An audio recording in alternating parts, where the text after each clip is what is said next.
Hello everyone, welcome back to Shifting Metal 2.0, and today we are doing another review on a Parkside tool from Lidl. We're quite excited to try this one out because we are going to compare it against what is a very handy tool in our workshop, the Milwaukee angle ratchet driver.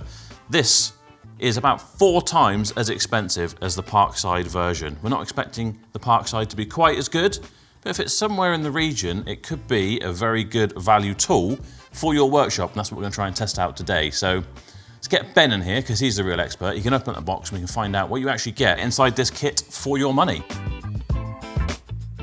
There you are then, Ben. Comes in a nice carry case. Yeah, one thing you don't get with a Milwaukee. Have you ever had a nice carry case? I think my impact gun did, but certainly the angle ratchets haven't. No, if you buy this as a kit, which you can do on eBay, the cheapest I found is £144 with a battery, with a charger, and it comes in like a cloth bag. Oh, nice. It's like a little mini duffel bag. So you haven't got a hard case, but you have got something to carry it around in. Okay, so we got the tool, 1 battery, 1 charger, and it does appear to be a bit of an adapter in here from 3/8 to 1/2 inch. Which actually, yeah, the Milwaukee, you're right, because it's 3/8, and what's that on there? So that's a 1/4 inch, yeah, and that's a 3/8. So we could potentially put an adapter on there. Yeah. I do have an adapter somewhere, but it has gone missing since we moved workshop. But I will find one in a minute so that we can kind of do some comparisons with the same. All these Parkside tools have a very distinct Parkside tool smell. Do they? Yeah, from like injection moulding or something. Yeah, have a... Oh yeah. Yeah, very European plastic. So that's just a, I thought that might be a directional switch. Sadly not. But that is just a lockout, so you still do have to come up to the head. Yeah. I think you have to do that the same on the Milwaukee as well. You do. A lot of people were very annoyed with that safety switch because on the Milwaukee, your safety switch is this latch. So you can kind of lock that down so it's not going to go off if you got it packed away in your canvas bag that it comes with, I guess. But then once you've got it switched back the other way, nice and easy to use, but that you have to press that safety switch. I think that could be, well, it's not that inconvenient in a lot of use cases, but I think if you're up behind a gearbox and stuff and you're trying to... You just want to get it off. The same kind of feeling here is what we had with the Impact, is it doesn't have that initial snap like the Milwaukee does. No. It has got a work light. This one's got a work light. This one does as well. It's the same kind of thing with their Impact. This kind of up light rather than having a light on the front. In a sense, it's not really a fair comparison because this is a brushless tool and this, being one of their green tools, mean it's brushed. Is that what that means, is it? Apparently, yeah. So if you went for the black one they sell, that would be... I want to say, professional. It's not a professional. It's... I'm not sure what it's called there. Semi-pro line. Yeah, their uprated line, that is brushless, I believe. Does that mean presumably you can replace the brushes in this then, potentially? Potentially, if you ever needed to, but I guess the good thing is you have got a 3-year warranty with Parkside, which is a pretty... That sounds good. I don't know how you go about claiming. I think generally speaking, from what I've heard, is that if you take this back to Lidl's, once the offers ran out, they don't have any more stock, so you just get a refund. Okay. So, good in a sense, but not great in another sense because you're kind of leasing it, aren't you, for free, I guess. Yeah, that would kind of frustrate me if I had bought into the whole Parkside ecosystem with batteries and I needed my tool fixed. Yeah. And of course, you can buy one online like we did. I actually bought this on eBay because they're not currently on offer in Lidl. I paid £58.90 delivered for this, but I think they were an awful lot cheaper first time round when they're actually in a Lidl store. I think they were about £34.99. But when we did the previous video with the 1/2 inch impact gun, people were saying they've had them even cheaper over in, say, like Ireland, things like that, on the continent. So, yeah, prices seem to vary when they're actually available in Lidl. But, yeah, you could always get one on the second-hand market like I do, because a lot of people seem to be resellers. I think there must be a lot of people out there that go and clean out a Lidl for power tools. Especially if you say they're getting that special first release promo deal as well. Yeah. Talking about the switch is one thing I wanted to speak about, is on the Milwaukee, it's flush. I like that. That's nice. You're never going to be up. Talking about being in an awkward position, it's highly unlikely you're going to knock that against some kind of thing and switch the rotation when you're trying to do up a bolt, end up undoing it and it dropping out, whereas that is very proud, isn't it? So, and it's not that tight. So the chances are you could be working somewhere and just flick it. You could as well, and it just makes the whole body a bit thicker. I think obviously a 3/8 anvil is going to be slightly larger, but if you actually match the faces up, that does stick out quite a bit. It's an more odd choice as well with the way they've mounted that LED. It sounds daft, but again, you're working in a tight space. You've just increased. I've never made use of any of these LEDs, if I'm honest with you. They're never bright enough to actually help in any way. No. I'd rather not have the LED. Yeah, or just have it like they've got on the But I Milwaukee where it's suppose just flushed. the profile, the trigger actually sticks up quite a bit higher than that anyway. Yeah, but you're not going to want to go in that far.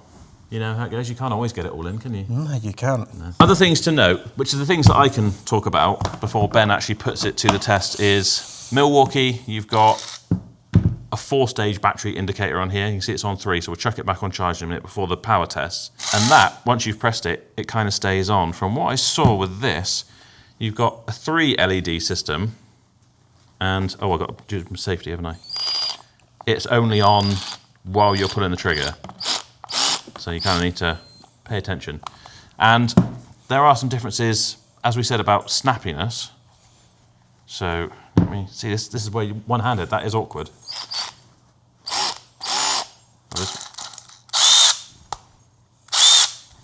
Yeah. I don't know, they look a similar speed, but they are slightly different size heads. But this just feels like it's got a bit more torque to it, which it probably has. What does your battery say? I've got 2 amp hour, 12 volt. Exactly the same with this, supposedly. Other than that, the only things physically is, one is slightly bigger than the other. And someone I saw in another review, there's 2 little dots on here. See Okay, that they've made to kind of, I guess, make that level. But as a result, it's gonna, if you stand up, it's probably gonna be a bit not as steady. Is that a big deal? Probably not, but... Not something I would personally take into consideration, because I always chuck it in a I probably toolbox would never like that. notice, but someone in another review did, so I want to make a point of it. Fair, fair. They do have different power ratings. This, I believe, says... 54, I believe. So yeah, 54 newton meters max torque. Interestingly, having Googled it, it also claims 54 newton meters. Okay, so... We can actually test these. These should be literally a direct comparison. Same amperage, same voltage, same torque settings, and same RPMs. We'll get an adapter, hopefully bring this up to 3/8 so we can use the same weight of socket and then see how they fare against each other. We maybe get one tightening it and then one loosening it, and they should just be I think balance the each other ultimate test out. will be get the Milwaukee to tighten it and see if the Parkside can undo it. Yeah. And then we'll get the torque wrench out and actually check it properly. We've got a very interesting vehicle in here that we've Ben's been working on, mainly. Have a look at that, Toby.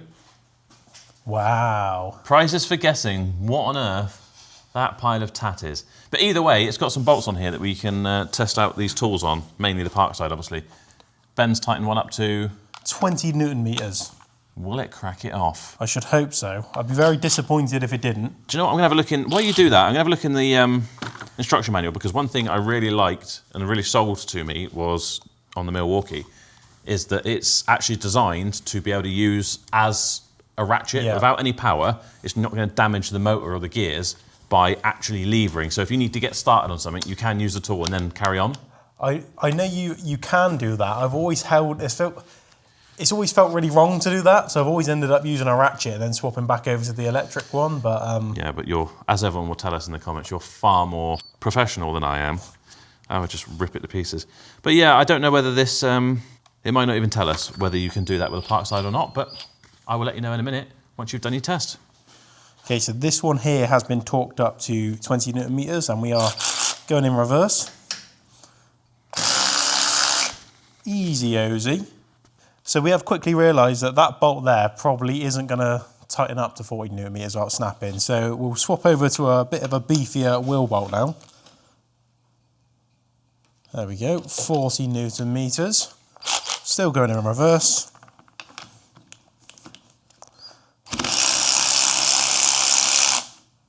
Not bad, a little bit of a kick there, but I think that kind of helped it get going a little bit.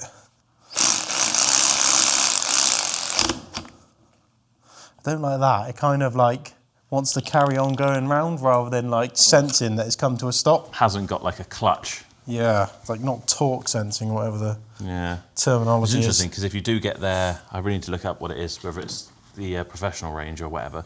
They've got all kinds of fancy electronic things on them. Like it gets to torque, and then it goes from there. Straight to the 54. Well, let's put its claim to the test.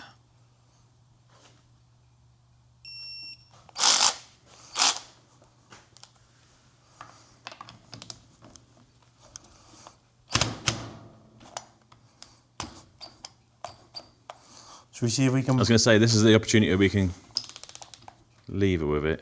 I couldn't find... Yeah, I mean...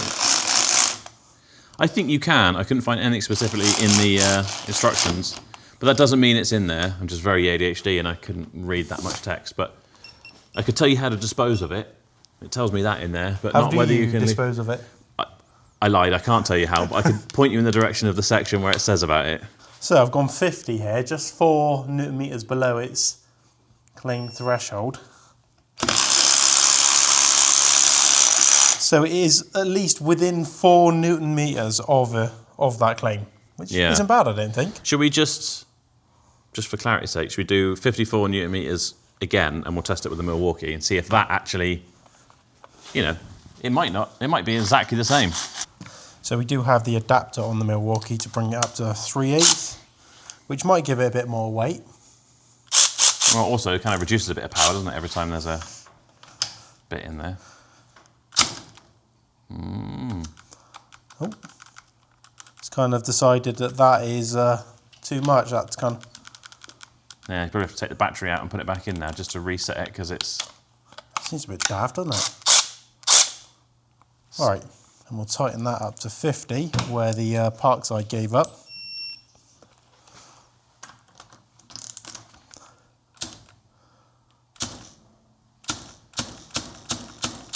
Don't want to know about it. There you are, the Parkside's actually beating it on that front. Granted, It's not a new tool, and it does have the little adapter in the middle, but... So what do you say, 45? Let's try it. Then I think the next test is let's fully tighten it up with the Parkside and use the torque wrench to see what it actually tightened up to. So I don't think it's going to get anywhere near doing damage with these hubs.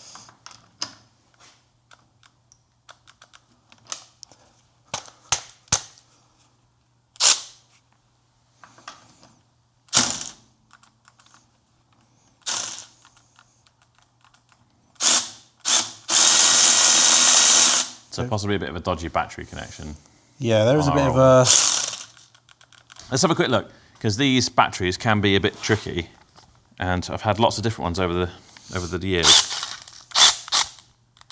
Yeah, see, it's stopped there. There's also 2 different types of batteries. I think there's like the lithium-ion ones that they got different chips in them. Sometimes they get upset between the two. But I guess this is a kind of fair test, isn't it? If you're looking at getting a second-hand one versus a brand new Parkside, which we could say is lower quality, but actually has proven itself there, power-wise. So that did break away the 45 newton meters though. Shall we crank it all the way up with the Milwaukee and try and break it loose with the Parkside? Why not? I'm actually quite confident. Make sure we're going the correct way here. It's worth pointing out, obviously, this isn't usually what you use these tools for, is it? Wheel nuts. We're just trying to like kind of test the maximum torque. We'll do a couple of the little tests in a minute, but it just gives us an idea of the power. Should we try it the other way around? Let's do it. We'll send it all the way up with the Parkside. Okay, so that did kind of sense then that was Yeah. Of course, these aren't impactors, so they're not meant to be like an impact gun that we're going to and get them up tight or rattle them off. It's interesting. I think maybe I should have grabbed one of our other M12 batteries, but maybe that's given it a bit of a unfair disadvantage, maybe. But that said, regardless of the Milwaukee, the Parkside's done what it said it would. Pretty much 50 newton meters, that's a lot closer than I thought it was going to get, to 54 newton meters. Yeah, so the impact gun, I was kind of like, it's good value, maybe not my thing. I would happily have that in my arsenal of tools as a professional mechanic. I can't really see any real downside to it. Obviously, I'm not sure how long the battery lasts. We haven't tested that. No. But if you had a second one kicking around that was always on charge, I can't see any reason why you wouldn't have one of those. Right, I guess one thing that's quite important is speed for undoing and doing up bolts. This is probably an exaggeration of a bolt that you may do or undo, But we're just going to race them. Who doesn't like a drag race? Absolutely. We'll time the Parkside first, and then we'll see how quickly the Milwaukee can do it. So, on your marks, get set, go.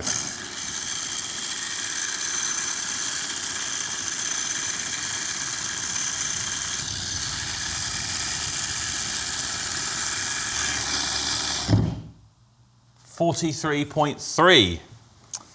Felt like forever, that. Yeah, we'll probably sped it up for you, but that felt like it took quite a while. Is it warm? As in the tool, was any battery or anything? Had a warm head. It's got a warm head. It's got a warm head, but it's not hot. No, that's good. Oi, it tightened it up well. That just changed direction then. Did it? The thump of that changed direction. Weirdly, it feels like it's undoing a bit quicker. Should we... Right, Ben thinks it's undoing quicker. So I guess you also want to know how quickly things undo.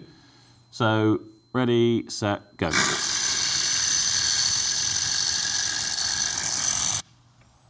$33.65, so about 10 seconds quicker. In reverse. How interesting. You'd think there were... You'd think there's that'd no be real the temperature in exact... there, so it's not like we've warmed up the nut and made it looser or anything. Right, time for the Milwaukee, I think. Let's do it. Ready, set.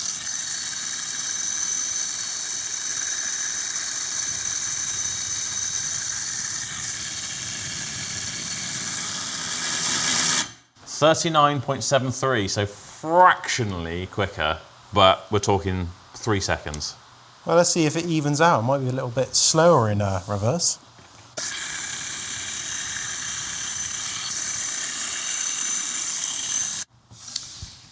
Considerably slower. That was actually 43.3, so that was as slow coming out as the Milwaukee as the Parkside was going in. I think if you average those times out, they're pretty bang on. Pretty bang on. You would almost expect the Milwaukee to be 4 times as fast for the price, but they did both say they do 250 RPM, so not far off on average.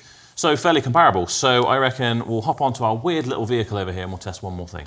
Just like to put this 10mm on and just kind of whiz around. So I think the one thing that would annoy me is that safety switch. Yeah. And I see a lot of people do modifications where they kind of take it apart and we'll disconnect that. Obviously that's going to avoid your warranty. I do wonder if when this comes out, you kind of expose a little slot here. Oh yeah. It's almost like you just want to put something in put there. something in the little slot. But totally, if they didn't have this safety switch, that is a wicked little Because tool. this is the sort of thing where on this weird little creation that we're on, you're kind of saving yourself time and effort. That's going to be an 8mm, isn't it, typically? But would you like an 8mm? Well, I'm not sure I should undo the clutch case, to be honest. To be honest, that safety switch is infuriating.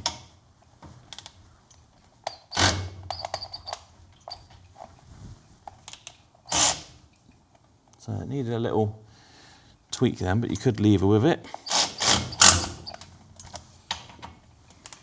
The point is, easy. I mean, you're the professional, Ben, but I would say that this sort of tool, the benefit of it is, you know, getting in tight places and just kind of whizzing those nuts up and down. You would probably go back round if they needed talking, talk them after. You're not going to be like doing wheel nuts with this and like rattling them up tight, are you? It just needs to be convenience of getting in somewhere, up inside a bumper. And it is or whatever. nice again. This is like a full metal head, so Yeah. you're blind. Just put it on top of a gearbox. You don't really know where the bolt is. You're not going to break it. It's actually surprisingly good, isn't it, really? And although we said about the switch for adjusting the directions, the actual likelihood of you running into a problem with that is probably very slim. It might happen once a year, which would annoy you, but, you know, unless you're a professional using this all the time, I don't think it would really bother you. Actually surprisingly good, especially for what they are in Lidl. So run me through the pricing again. If we were actually at Lidl and we managed to get the correct Well, I can pricing. never quite find out, and they all seem to be different depending on where you go and what deals they're running. But I think these were available from as little as $34.99 as a kit. I think, I could be wrong. As I say, ours was £58 on eBay. There's plenty about for that sort of price. In fact, I think I've seen them for about 40 quid as a set. So I got mugged off a little bit. But that's a really good little tool, isn't it? I can't knock it. Yeah. It's really, regardless of the obviously dirt cheap price point, it actually is quite a good tool. Yeah, how long it will last in comparison to the Milwaukee, don't know. But if you're not using it professionally full time, probably doesn't matter, especially if you've got that 3-year warranty. Something goes wrong with it, at least you can go and get your money back if you bought it at Lidl, I guess. Yeah, actually quite good, to be honest. I'm quite keen to try out some more of their 12-volt stuff. The good news is for you guys at home, we're actually going to give this away, along with all the other ones that we test on this channel. If you head over to Feel Good Competitions now, you will see that there is a listing for this where you can enter once each for free, and someone can win it. So you can add this to your toolkit, and we will keep testing more and giving you his professional opinion on them. Right, there we have it. The Parkside 12-volt angle ratchet. What would you score it out of 10? I reckon it's a strong 7. Yeah, and for value? 10.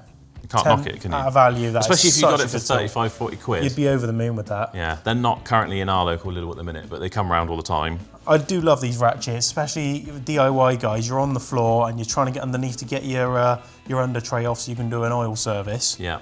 Like, it's perfect. Great for motorbikes and stuff like that as well. Awesome Christmas present. Wicked Christmas present. For a dad, like, for that sort of money, 40 quid, and you've got a tool that's actually decent and very useful. Even apprentices. You know, you come into the trade, you're on minimum wage, probably less than minimum wage. If someone got you that for Christmas, you would definitely get a good couple of years out of that, I think. Yeah, very, very good bit of kit. I'm impressed. So that is it. Don't forget to check out Feel Good Competitions, see if you can grab it for yourself, and we'll be back next time when we'll be reviewing something else, maybe something much cheaper, much jankier, probably not as impressive. Hopefully you look forward to that one. We'll see you then. Take care.